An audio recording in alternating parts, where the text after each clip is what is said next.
Hi, Gary here. Vulnerability. First thing that comes to mind to me is firemen on duty, or combat servicemen at war, or policemen on the streets that make themselves vulnerable for the safety of us, the citizens of the country, individual citizens out there, where they're putting themselves at risk. That's the kind of vulnerability we're really very glad that we have folks who will do that service for us and everywhere else. But we don't often think, especially men, about making ourselves vulnerable. We're meant to, stay in control, to always have everything done by ourselves, to be, an island unto ourselves. And that, as we know, doesn't work. And the thing is, you fail and fall real hard when it takes place. So when you're going through these various really difficult transitions in life, it could be a death of a spouse, a disability, losing a job that defined who you were during your life. These can really be crashing events for people. What I found, the ones that get through these the best are make themselves very vulnerable and go out and ask for help and really make a big difference in the world. I just saw an interview with Malala. Malala is this Pakistani girl. She's 16 years old. If you recall, she's a real education activist. She got shot about a year ago by the Taliban because she was out there saying how all the young women needed to be educated. It would free them from this tyranny of ignorance and second-class citizenship in her country of Pakistan. And she was on a Daily Show, and she had just such poise and such passion. But I just was struck by how vulnerable she had made herself, and how luckily she had survived. Now, a year later, you would never know that this woman, young lady, had been shot. She's just so engaging and put herself out there all the time. And it just reminded me when I've watched our clients and others out there, when they go into these very difficult times and they just say, hey, I need help. They make themselves very vulnerable. And it's funny, Americans have this cultural DNA of helping one another.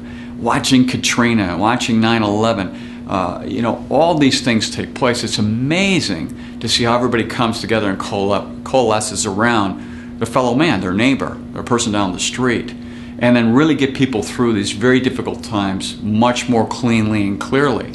And so we have seen that take place more successfully for folks who right away go out there and make themselves vulnerable because they know they're going to fail at something. It also brings a lot of creativity and innovation when that takes place, because you're addressing things that have to be addressed anyway.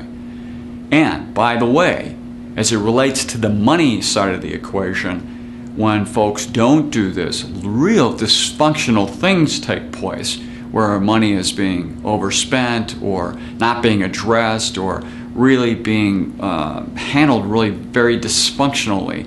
It's because just not allowing the events and the vulnerability to take place and occur so you can get through this. There's just no way to avoid some of these things in life when you're thrown into these situations.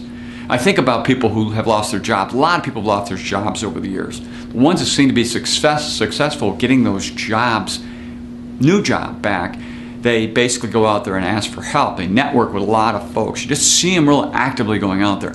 They're making themselves vulnerable because they're asking for help, and we kind of look at that as being a little different, or making themselves more vulnerable than just doing it all on their own. And when we put ourselves out there, we put ourselves and place ourselves in a way saying, hey, it's humility. I just need help from other people. It just moves the process along a lot faster. And I just see people who are in transition move through much more smoothly and more quickly when that takes place. It's kind of something that's not very intuitive. It's counterintuitive, but it works really well. And fortunately, there are a lot of folks around that want to really support us in these transitions that we go through.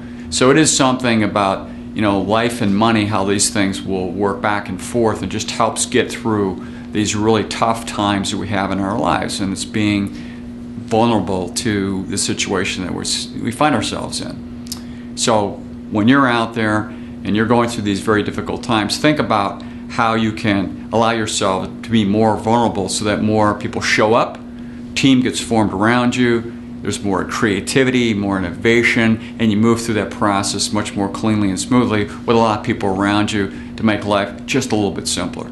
So until next time, enjoy.